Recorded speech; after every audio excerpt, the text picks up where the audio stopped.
खुद से सोचोगे नहीं ना मैं ये कर सकता हूँ, मैं उखाड़ सकता हूँ, तो कर ही नहीं पाओगे। मैं 1 करोड़ कमाऊंगा तो उससे ज्यादा तो कमा ही नहीं सकता ना। Life is all about vibration कि यार मैं ये नहीं कर सकता। ठीक है, value your time at an hourly rate and ruthlessly spend to save that time at that rate. You will never be worth more than you think you're worth.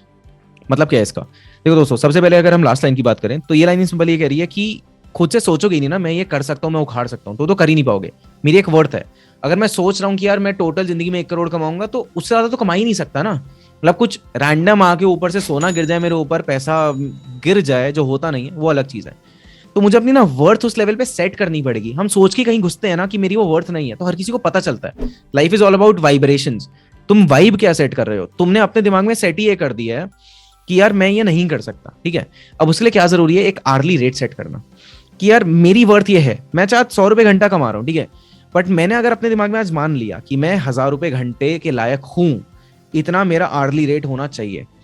अब मेरे को सारा का सारा फोकस ये करना है कि इससे कम अगर कुछ भी टाइम लग रहा है ना, मतलब अगर मैं कुछ भी काम कर रहा हूं जहां पे मैं इससे सस्ते में डेलीगेट कर सकता हूं, मुझे वो करना है। कि लेट्स से कुछ भी काम ऐसा है जो 200 रुपए में कोई कर सकता है, तो मुझे वो दे देना है, क्योंकि मेरे टाइम की वैल्यू 1000 रुपए है। तो मैं कुछ और करके वो पैसा कमाने पे फोकस करूं। Let's say given you a simple example, mark Cuban who is a famous shark tank investor talks about कि यार मैं कभी भी ना बेड बनाने पे टाइम नहीं लगाना चाहता, क्योंकि मैंने जिंदगी में बहुत टाइम लगाया है और वो काम ना बहुत सस्ते में कोई और कर सकता है। या फिर दिवाली का एग्जांपल लेते हैं। हम इंडियंस में सबके घरों में दिवाली की साफ सफाई होती है। This year after reading this, I was reading this on my birthday, और फिर दिवाली आया 2 महीने बाद। I was very clear with my parents that dude, अगर सुबह से शाम आके कोई 1000 रुपए में ये काम कर सकता है, मेरे आर्ली रेट की वैल्यू कम से कम 2000 रुपए है, तो मैं दिन का 20,000 रुपए कमा सकता हूँ instead of doing this work, और ये 1000 रुपए में कोई और कर सकता है। अब क्वेश्चन है कि आता है शिवांश इतना पैसा आएगा कहां से? तो दोस्तों ये ना एक माइंडसेट की बात है। जिस दिन से ये सोचना शुरू कर देंगे ना और चीजों को डेलीगेट ऐसा करना शुरू कर देंगे, हमारा टाइम फ्री हो जाएगा। टाइम से ज्यादा मेंटल बैंडविड्थ फ्री हो जाएगी। वो जब फ्री होगा ना तो हम एक्चुअली में सही चीजों पे ध्यान दे पाएंगे और सही चीजों पे काम कर पाएंगे।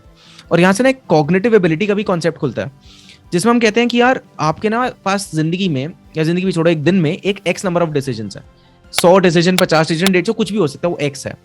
अब होता क्या है, हम में से मोस्टली लोग ना 80% डिसीजन ऐसी वेस्ट कर दे रहे हैं। इंस्टाग्राम पे क्या फोटो डालूं, कपड़े कौन से पहनूं, क्या खाऊं, और ये सब काम करने में भी ना बहुत ज्यादा दिमाग लग जाता है। जब हम और किसी को डेलीगेट कर देते हैं तो हमारे पास टाइम है, हमारे पास वो सही डिसीजंस लेने की कैपेबिलिटी बच रही है, और हम एक्चुअली में डीप वर्क थिंकिंग में जाके सोच पा रहे हैं और डिसीजंस ले पा रहे हैं जहां पे मेरे डिसीजन जरूरी है।